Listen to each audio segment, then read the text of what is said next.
এই যে বন্ধুরা দেখো মা বসে পড়েছে চাউমিন বানানোর জন্য। আর চাউমিন রেডি হয়ে গেছে। আর এই দেখো বিড়াল বসে রয়েছে খাওয়ানোর জন্য। এই যে বিড়াল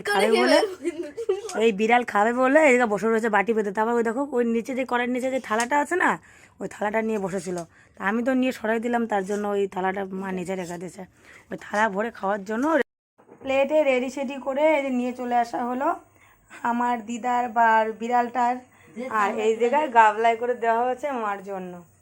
আর সবাই মিলে একসাথে এবার চাউমিনটা খেয়ে নেব। এই যে রেডি সেডি করে এই আমি খেয়ে নিচ্ছি। ছেলেটা ও খাবে, ওরও খুবই ভালো লাগছে। আর এই দেখো বিড়াল কিন্তু নিয়ে চলে গেল। বিড়ালটা দেখেছো তোমরা? ওই যে বিড়াল নিয়ে চলে গেল। ওই যে বিড়াল চলে যাচ্ছে পিছন থেকে। চলো আমরা খাওয়া দাওয়া করি। আর তোমাদের ভিডিওটা ভালো লাগলে লাইক কমেন্ট করো। টাটা।